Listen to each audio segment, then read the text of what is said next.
আসসালামু আলাইকুম রহমতুল্লাহ।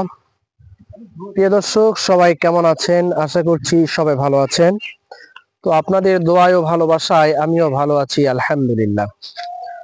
তো প্রিয় দর্শক, আজকে যে বিষয় নিয়ে কথা বলবো সেটা হচ্ছে যে শীতের সময় বিশেষ করে ঠান্ডাজনিত সমস্যাটা অনেক বেশি হয়ে থাকে। তো এই শীতের সময়টা আসলে আমাদেরকে কি করতে হবে? আমরা যারা দেশি ভেড়া কিংবা গারল পালন করি, তো আসলে আমরা এই সমস্যার সম্মুখীন বেশি হই।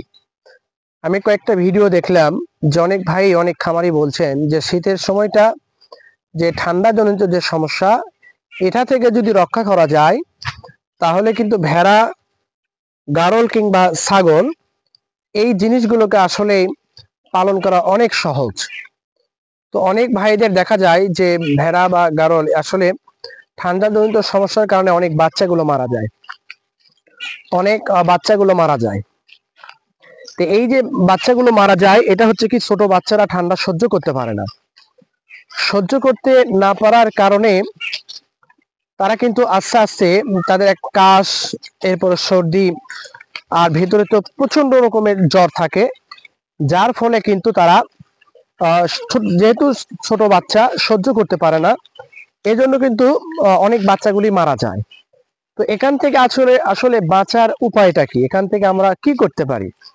তো এখানে আমি একটা কথাই বলবো যে আমাদের দেশের বিভিন্ন প্রান্তে এক এক ধরনের শীত হয়ে থাকে, কোথাও কম কোথাও বেশি, এ ধরনের শীত হয়ে থাকে। তো সেক্ষেত্রে আমি আপনাদেরকে বলবো যে ঘন কুয়াশা কিংবা বাতাস যখন প্রচন্ড আকার ধারণ করে, ঠিক ওই সময়টায় আমরা আমাদের খামার থেকে ভেড়া বা গারল এদেরকে বের করব না।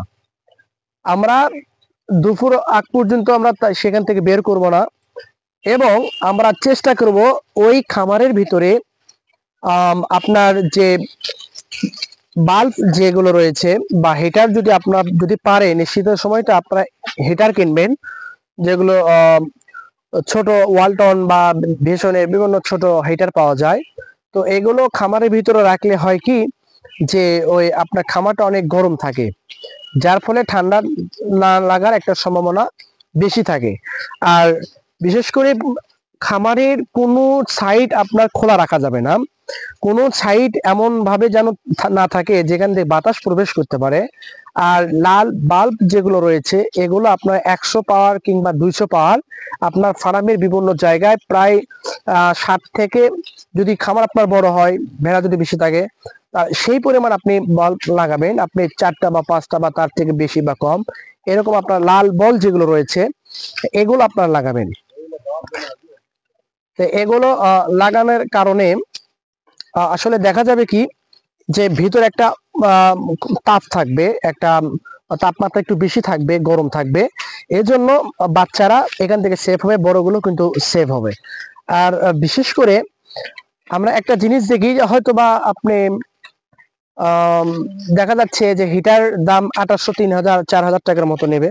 তো এই টাকা যদি আপনি খরচ না করেন, তাহলে কিন্তু আপনার জন্য আমি মনে করি যে এই যে মুরগির ফার্মে যেগুলো দেখেন আপনার বাল্ব দেয়, ঠিক আপনারা কিন্তু সেই সিস্টেমটা করতে পারেন, তাহলে তাদের বা ঠান্ডা লাগবে না। এই ঠান্ডা জনিত সমস্যার কারণে ছোট বাচ্চা কিন্তু মারা যায়, আপনার কিন্তু অনেক একটা ধকল চলে আসে, বিশেষ শীতের সময়। গরম যতই হোক কিন্তু কোনো বাচ্চা বা কোনো ভেড়ার কোনো রকমের, কোনো গারলের কোনো রকমের কোনো সমস্যা হয় না, যতটা না সমস্যা এই শীতের ভিতরে হয়। এই শীতের ভিতর থেকে বাঁচতে হলে আমি মনে করি যে ঘন কুয়াশা কিংবা বাতাস যখন হবে, শৈত্য প্রবাহ বইবে, ঠিক ওই সময়টা খামার ভিতর থেকে বের না করাই উত্তম হবে। যদিও স্বাস্থ্যের কিছু অবনতি হবে, হোক, কয়েকটা দিন আপনাকে এটা মানিয়ে নিতে হবে যেন ঠান্ডা না পায়। ঠিক আছে, আপনি পরবর্তী সময় তাদেরকে ভালো খাইয়ে আবার মোটা তাজা করতে পারেন, কিন্তু ঠান্ডা যদি লেগে যদি বাচ্চা মারা যায়, সেটা তো আর কখনো ফেরত পাবেন না। তো প্রিয় দর্শক, আপনার ঠান্ডা থেকে বাঁচতে হলে আমি যা বললাম ঠিক এইভাবে আপনার যদি অনুসরণ করেন, ইনশাল্লাহ আশা করা যায় ঠান্ডা জনিত সমস্যা থেকে আপনি রক্ষা পাবেন। কারণ বিগত সময় এই কারণে আমার অনেকগুলি বাচ্চা মারা গিয়েছে, যার ফলে কিন্তু আমি অনেকটাই লসের ভিতর রয়েছি। কিন্তু আলহামদুলিল্লাহ আমার লস নাই, যাক আলহামদুলিল্লাহ, আল্লাহ পাকের শুকরিয়া। যেটা ভালো হয় আল্লাহর পক্ষ থেকে এটাই ভালো। তো প্রিয় দর্শক, আপনারা চেষ্টা করবেন ঠান্ডা যেন বাচ্চাদেরকে না লাগে, আপনারা সেই চেষ্টা আপনারা করবেন, তাহলে আপনার খামারকে আপনি নিরাপদ রাখতে পারবেন। তো আজকের মতো এই আসসালামু আলাইকুম রহমতুল্লাহ। ভিডিওটি যদি অবশ্যই ভালো লেগে থাকে তাহলে লাইক, কমেন্ট, শেয়ার অবশ্যই আপনাদের কাছ থেকে আমি আশা করছি। তো প্রিয় দর্শক, আজকের মতো বিদায় নিচ্ছি। আসসালামু আলাইকুম রহমতুল্লাহ।